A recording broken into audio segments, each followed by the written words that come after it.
going live on all three platforms at the same time. Hold on. Okay. Hello, YouTube. Trying to coordinate going live on all three platforms at the same time. So Facebook, YouTube, and Instagram.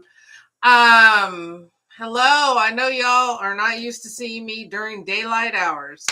Okay. That's one of the things I said I was going to be consistent working on is showing my face during the day.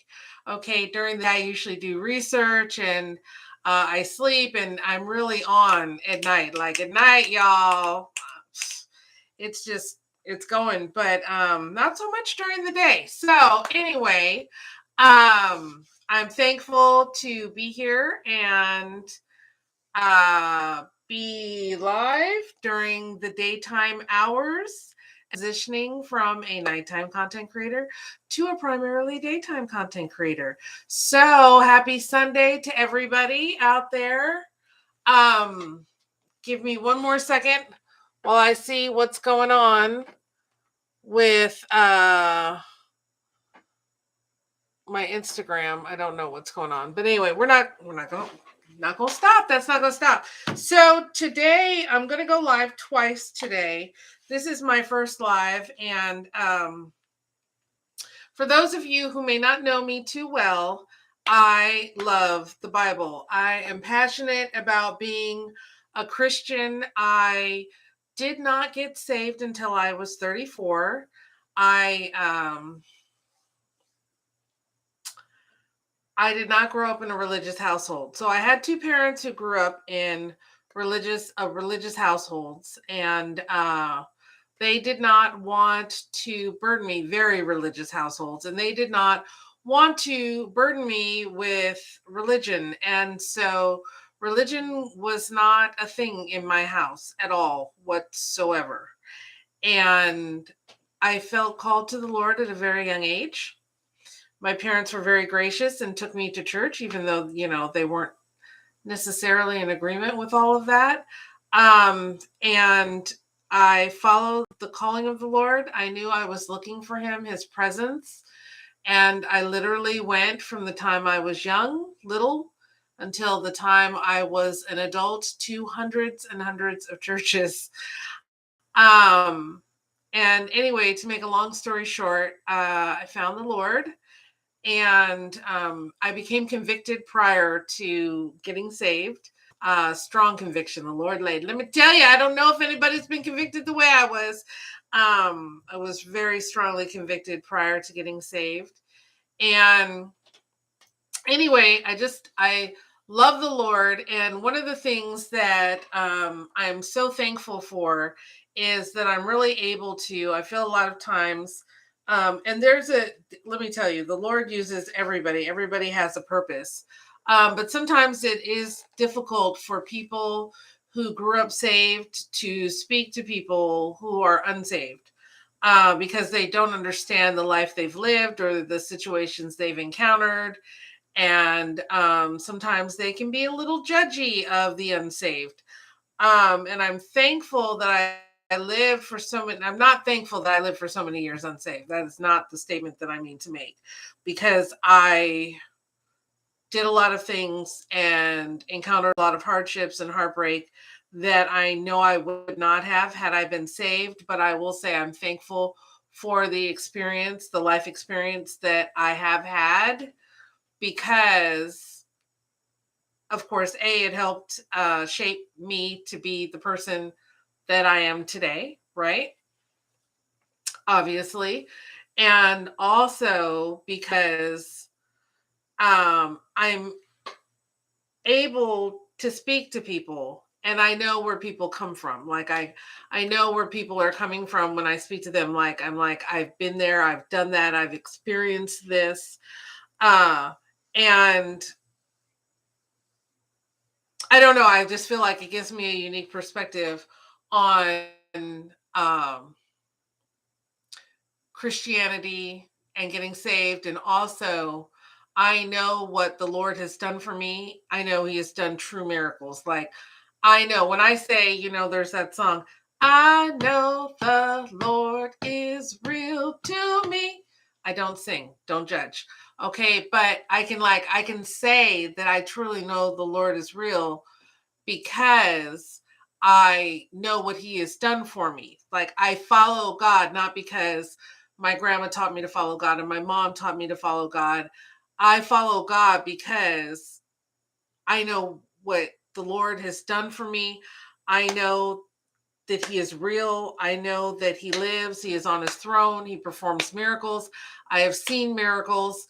And so I can, a lot of people say, oh, Christianity is just this and that and whatever. I can say, I can't speak for other people, but I can speak for myself and say that when I endorse something, when I stand behind something, when I believe in something, when I give my life to something, that it is something that is real, that is true, that can be touched, that can be felt, that can be seen. And I can say that that is what God is to me in my life. So, anyway, I'm really passionate about the Bible. I love the Bible. I absolutely love the Bible. I have my favorite people who lived that were in the Bible. And I love the fact that, a lot of people think the Bible is figurative, but these are actual people who lived and they had actual lives, and they had actual struggles, and they had actual families, and they had actual conflicts, and they had actual sin, and these are real people. And I love that about the Bible. Um, I have people that I identify with in the Bible. I have people that are my heroes in the Bible. I have people whose struggles I look to when I'm going through a battle in the Bible. And I can follow their struggle and their battle, and it has gotten me through some of the hardest times in my life. So I'm very passionate about the Bible, very passionate about the Bible. And so, anyway, today I wanted to share with you all a little bit about David, and it's going somewhere. I'm going somewhere with this. Okay, it's not just like a Bible study, and it's not long. But I wanted to share this with you as encouragement. The Lord gave it to me, and I wanted to share it with you all. So today I'm going to talk to you about David, and mind you, Jesus Jesus came from David's bloodline. So imagine being a person, right? Just being a person like David was, right? He was a great person, but he was a person. And imagine being able to, like, Jesus came from your bloodline, like directly descended from you. Okay. Wow. That's incredible to me. Um, there were 14 generations from Abraham, who, remember, Abraham is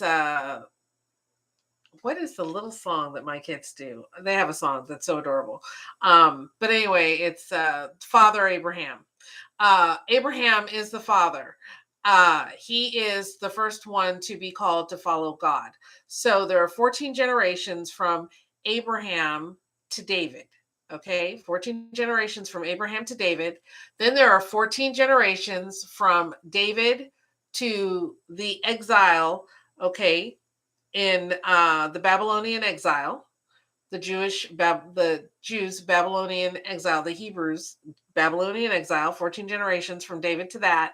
And then there are 14 generations from the exile to Jesus. Okay. So look at that. Look at that. Look at that. Okay. I just thought I would have to bring that up. Okay. So talking about getting into David, and I'm just going to focus on the briefest of the briefest points in David's life, because David is endlessly fascinating. I could do a study on David, but that would take days and days and days. So I am just focusing on a very small portion that relates to the point I'm trying to make today. Okay, so just a little background. David was the beloved and eighth son of Jesse. He was also the youngest. He was the baby of the family. Okay, and very early in David's life, he tended to his father's flocks. Okay, and he would often, and his father's flocks, they were in Judah, And very often he would play his shepherd's flute while he tended to the flock. So you have to imagine, like, you're out on endless rolling miles of prairie, and you've got these sheep, and you have nobody. Like, there's no internet, there's no, video games, there's no friends hanging out with you every day. It's like you and the sheep, right? And so he became very adept at playing his shepherd's flute. And during this time in his youth, he slew both a lion and a bear. So I want you to think about a young child slaying a lion and a bear. Like, that was to me a foreshadowing of his upcoming greatness, to be able to do that while defending his father's flocks. And why was this so important? To protect the flocks, because a man's monetary value was at that time often completely tied into the livestock that he owned, and how many livestock that he owned. And so if you wanted to trade for something very important, you might say, I will give you, 20 sheep for this. And so that was your money. It was kind of like David was safeguarding his father's, bank account by safeguarding his flock. And during his youth, after having slain, I guess that would be the word, one of these animals, Samuel the prophet came to Bethlehem, where David was, and David had gathered his family to celebrate the slaying of one of these animals. And so Samuel found himself in Bethlehem at the behest of the Lord. The Lord led him there. And uh, when, upon arriving, Samuel immediately was able to identify David. And it is said that Samuel identified David as the chosen of God, the chosen one of God. And he anointed David's head with oil. And it said, and this is, to me, this is the part, like, this is crazy. This is mind blowing to me. It said that Samuel anointed David's head with oil, and the Spirit of the Lord went upon David at that moment and left Saul, who was the seated king at the time. So I want you to think about that. How bananas is that? To me, that's just like, it gives me goosebumps. So once again, Samuel comes, the prophet of the Lord. He comes to these festivities. He sees David. He immediately knows that David is the anointed one of God, the chosen of God, and he anoints him, and the Spirit of the Lord leaves Saul, who's the king, and rests upon David. So this is long, long, long, long, long before David becomes king. Okay, so this is long before David becomes king. So, all right. So soon after soon after this point in time, David kills Goliath. So at this time, David is approximately 20 years old, and he is out in the fields once again with his father's flock, and his father sends him to the battlefield, which is in the valley of Elah. His father sends him there to just simply take some provisions to his brothers, to his three brothers. And so he's not being sent there to fight. He's not being sent there to do anything special. Um, he's just being sent there to take some provisions to his brothers. Okay, and he had wanted to go to the battle. He had begged, and they said, "Oh, you're too young. You're way too young. No, you can't go to the battlefield." So he's just being sent there, and he's excited because he's being sent there at least to take some provisions. And so while he is there, he sees that there's a standoff between the armies of Israel and their their champion, which is Goliath. He is the Philistines' champion. He is a giant. Now, I don't know if you all have ever seen, there have actually been findings around the world of giants, of the bones of giants. So they did actually live. They're spoken about in Revelation. I'm sorry. They're spoken about, I believe it's in, I want to say it's in, no. They're spoken about in okay. Y'all, I'm having a brain freeze. So ignore me right now. But they're spoken about in the beginning of the Bible. Uh and it's talked about their origins. And I'm not going to get into that right now, but I am going to say I encourage all of you to Google. You can actually Google this. You can Google giants and it will show photos. There are certain photos that have been authenticated of the size of these giants. And when I say giant, I mean giant. I mean giant. Okay. Huge people.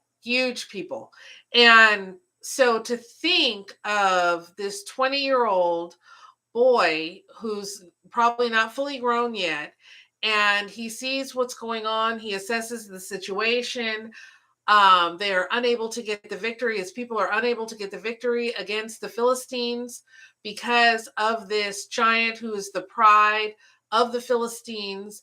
And David, of course, having been a shepherd and having been very adept with his slingshot, because he would use his slingshot, when he's out guarding the flocks to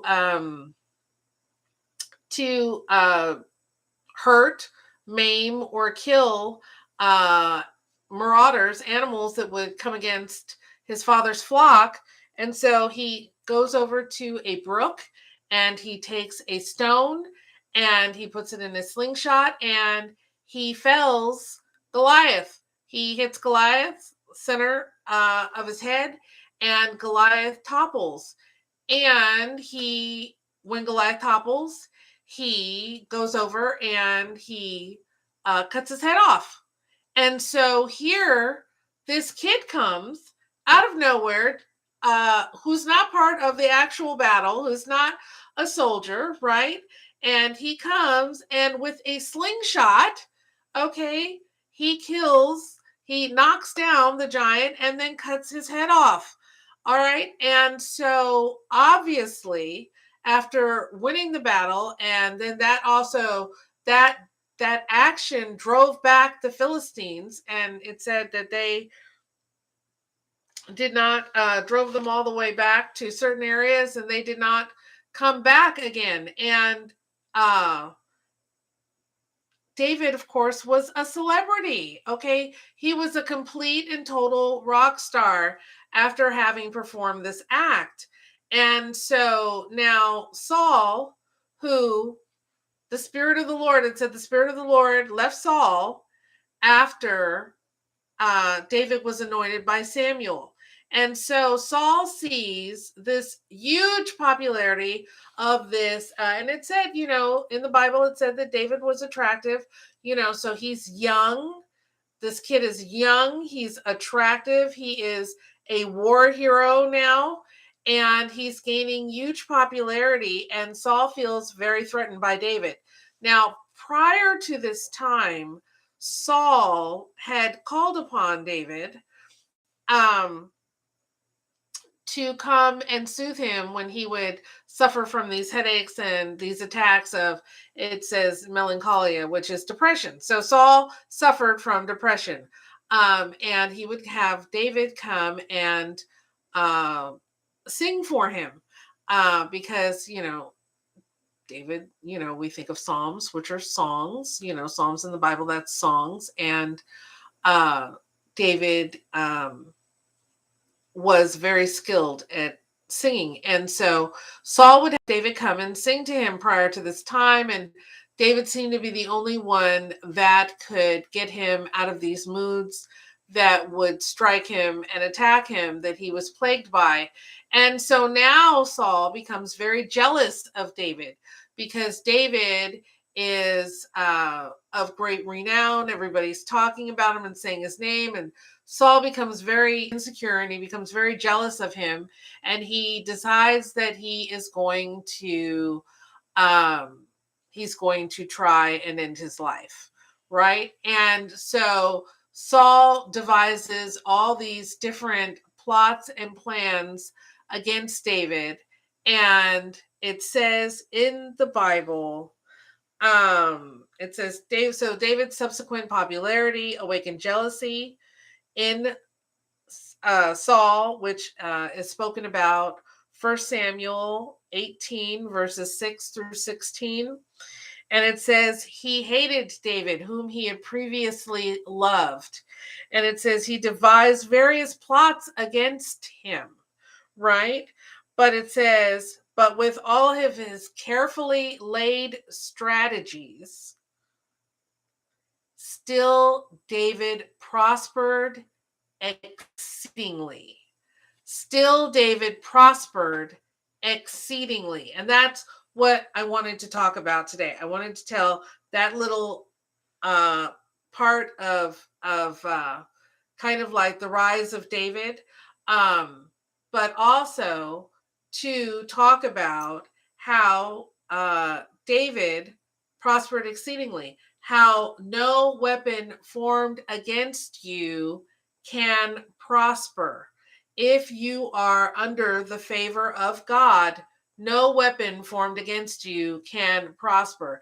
And let me tell you, David was hiding out in caves and holes and everything. And because Saul was looking for him, Saul wanted his life. And David, we won't even talk about how David had the opportunity to kill Saul, but he understood timing. Timing is that's a later live. We're going to do timing later. But the point is, when we walk with God, when we follow the Lord, when we study the Word of God, when we stay in the will of God, we have a hedge of protection that is placed upon us.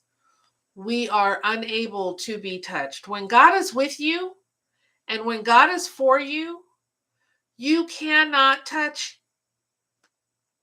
be touched. So let me give you an example. When we think about Job, right? When we think about Job, the only reason the devil was able to bring things against Job was because he had the permission of the Lord.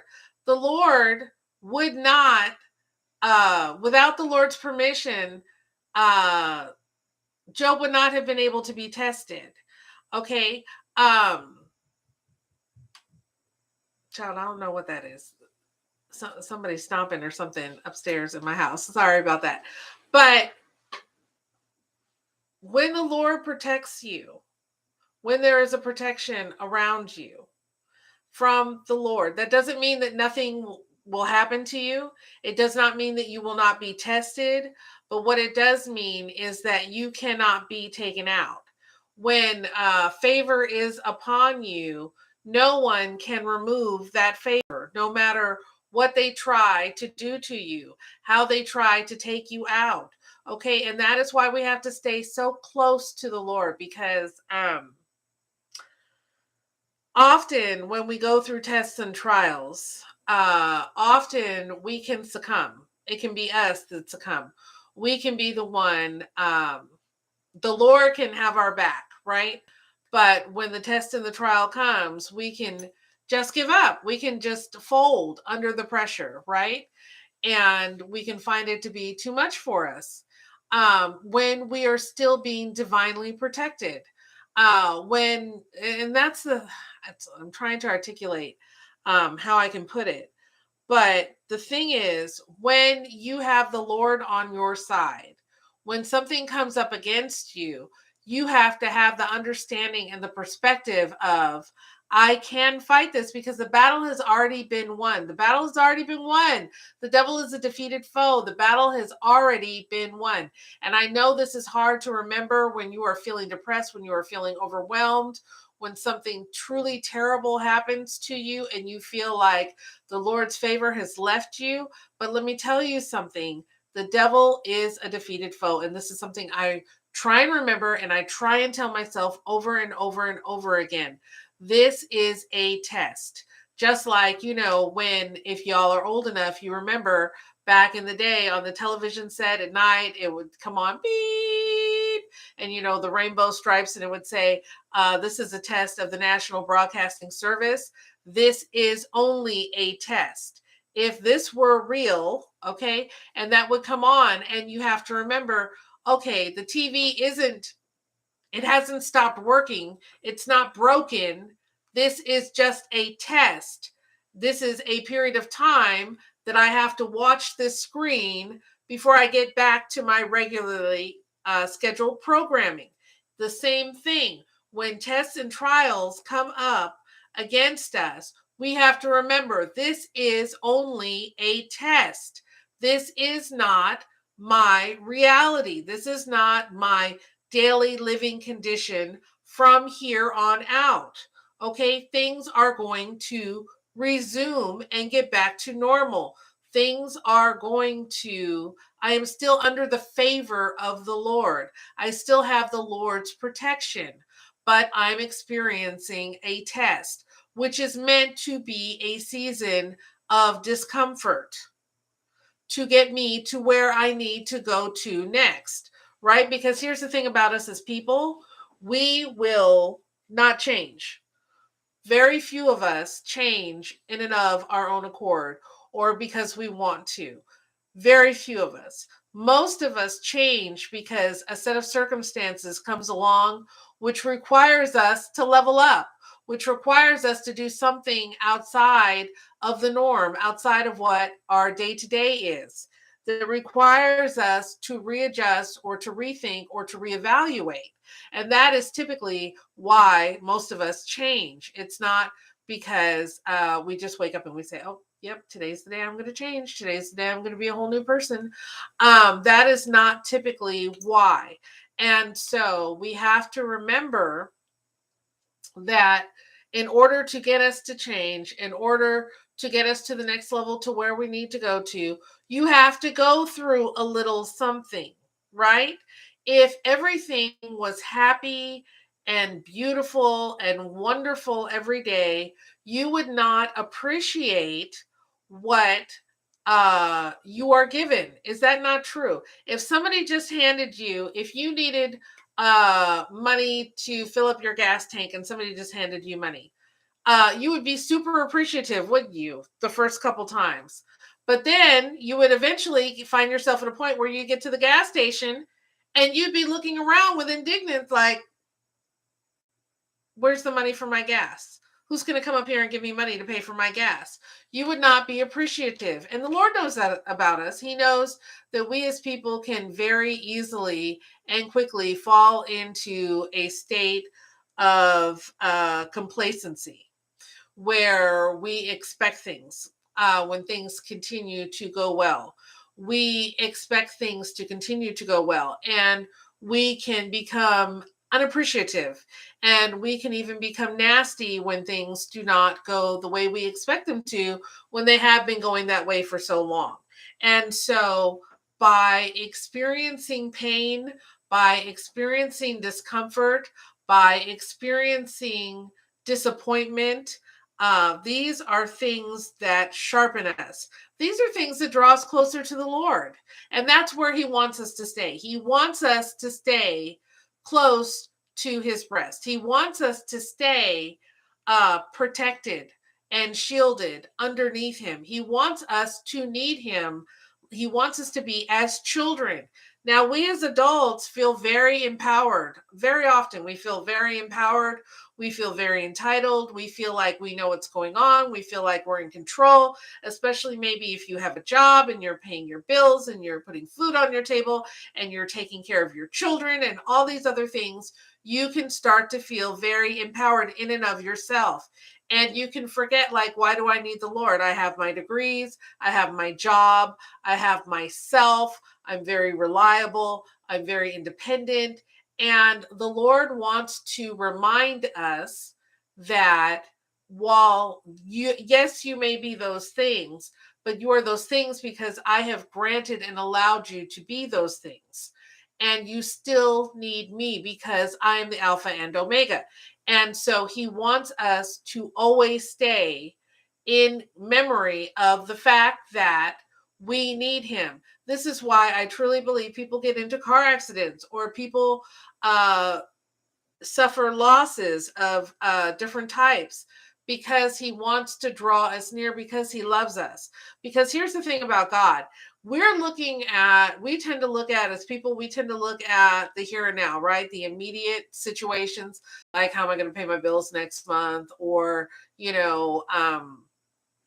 I don't know, how am I going to afford to send my kid to private school or whatever? We tend to look at the immediate, but God is always looking at the eternal. He is always looking at where we are going to end up. And because God knows something we don't, he knows when the day and moment we're going to draw our final breath. So he is aware of how long we have left to get done what we need to get done in this world, right? He knows how long we have left. We don't. So we can be sailing along and we feel like, you know what? I'm only 40 or I'm only 32 or I'm only 17, whatever. I've got all the time in the world to get my act right and get things straight and start living a proper way and all this other stuff.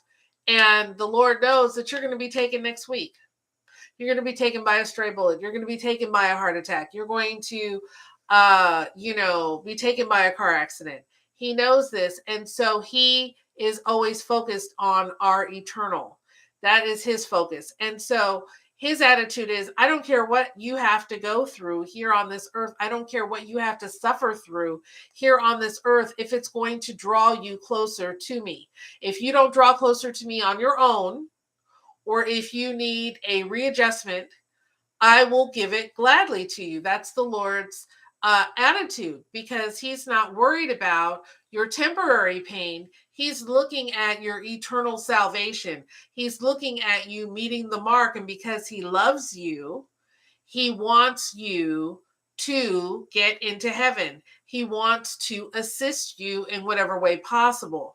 And unfortunately for us as people, a lot of the time, the only way possible has to be something drastic or has to be something painful that draws us closer to him, that causes you to reevaluate everything in your life and look at it through a different lens. And so anyway, but I did want to say that, and that was a little side thing, but I did want to say that please do remember that if God's favor is upon you and upon your life, that no matter what the devil brings against you, you are still under the favor of God. You may have to go through a lot. Read, I encourage y'all, read the Bible. Read about David. Read what he went through. David went through some stuff, y'all. He went through some stuff. Okay. And this is after he's been anointed. This is after the kingship is upon him. Okay. And even though he did not kill Saul when he had an opportunity to, he waited for the Lord's timing to become king, even though he could have become king sooner. But while he was waiting, he was hiding. I mean, like, he went through some stuff, and some would look at what he went through and say, well, that don't look like the favor of the Lord. But that's what I'm trying to say. We have an idea of what the favor of the Lord looks like, and we have an idea sometimes that it looks like just winning, like chariots of fire. Da, da, da, da, da, da, right? Like you're just running and like da, da, da, da, da, da, like, and there's sunshine and there's streamers and people are calling your name and you're just running, and everything's sunshine and nothing's in your way. But that is not what the favor of the Lord always looks like. It means that the favor of the Lord is upon you, that nothing can come against you, but it doesn't mean that you're not going to go through some stuff. It doesn't mean that you're not going to go through some trials, that you're not going to go through some pain. You're not going to go through some discomfort. You're not going to go through some upheaval in your life. That does not mean that those things won't happen, even though the favor of the Lord is upon you. It just means that your enemies cannot take you down, but it doesn't mean that you're not going to go through something. And so that's what I want to tell you, because sometimes when we listen to motivational speakers or we listen to health and wealth pastors or whatever, it's all, the focus is all on good, and it's all on, all these wonderful things are going to happen to you, and you're going to be blessed in this way, and you're going to be blessed in that way.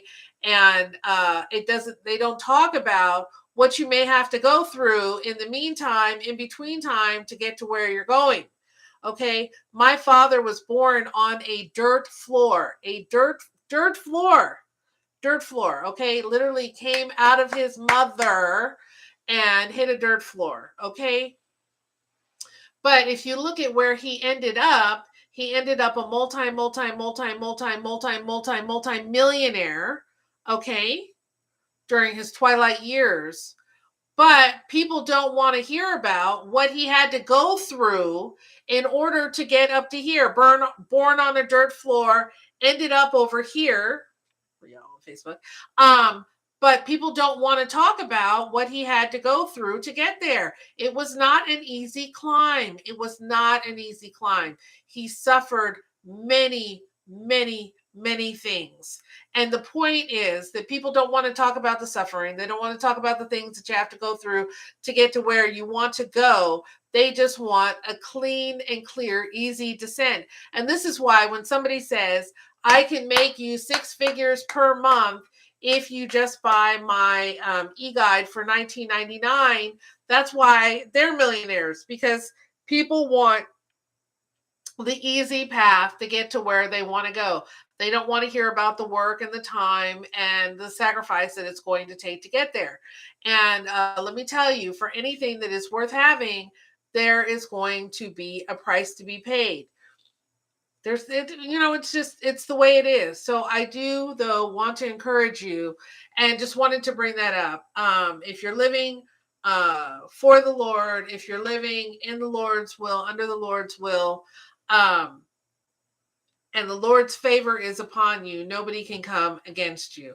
Doesn't mean that you won't have trials and you won't have tests, but it just means that nobody can come against you. They cannot stop your ascent. Okay, so they can't come against you in that way. That doesn't mean the Lord isn't going to keep on testing you and proving you and let you go through some things to get to where you were. Do you know that Steve Harvey, and I found this fascinating, and I'm not, okay, we're not going to, how I feel. It doesn't matter how I feel about Steve Harvey. But anyway, Steve Harvey, we cannot deny, is a very successful man. And you may look at him in his fancy suits and all these other things, and you may think, oh, his ascent to where he is right now was, you only know part of his story, in other words. And you think, oh, yeah, he went from here and then he went here. And, I've been following his progress and no problems, whatever. But do you know that Steve Harvey was homeless? He started off homeless and he was living in his car. And he was saying in something I was watching the other day, how he likes mentoring young boys because, he's like, it's hard. The thing about a lot of the people you may look up to is a lot of them were homeless at one point or another in their lives. And you may not know it and they may not talk about it, but they are able to appreciate what they have because they came from something. They went through something to get to where they're going. If we think about one of my favorite stories, the man who is portrayed in The Pursuit of Happiness with Will Smith.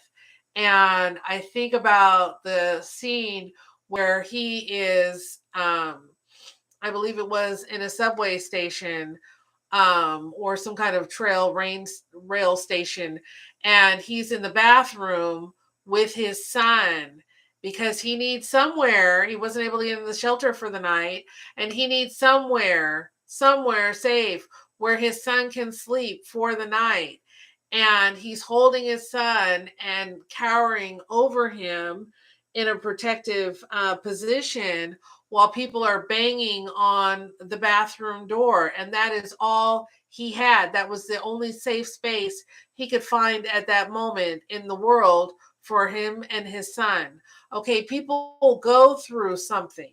When you see people and they're on their boat and they're in their cars and they're in their fancy homes or whatever, you don't understand and you don't know the story behind what that person may have had to go through to get to where they are right now, what they may have had to humble themselves to do and go through, the battle that they went through, the struggle, their prayers to God, their relationship with God. These are all things that you probably are not privy to when you see somebody who is winning, okay, and you just see the win, but you don't see the struggle behind the win.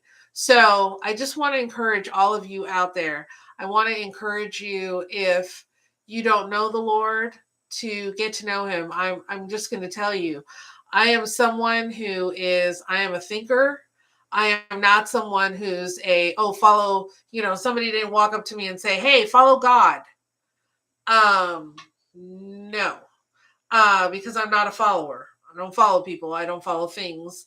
I don't follow things just because somebody says follow it or whatever. I'm going to actually tell you, I'm going to end this live, and I'm going to, because I feel like this is at the tail end of the live. I don't want to tell the story of how I got saved. It's going to be a brief story. I'm not going to tell the whole thing leading up to me getting saved. I'm just going to tell the end part of me getting saved, but I want to do a separate live on it because I want people to be able to know I want people to be able to hear the story, who may just want to hear the story, but maybe didn't want to watch this live or whatever. So I'm going to end this live. I thank you for watching. I hope you got something out of it, something out of it. And I'm going to do a quick story about how I got saved. And because I think it's a story that I'm in awe of, when I think about it, and a story that I hope will be an inspiration to my children at some point in their lives, and maybe somebody else at some point in their lives. So I'm going to end this live, and I'm going to go live with the story of how I got saved. So tune in for that, and thank you for watching. All right, and that's it.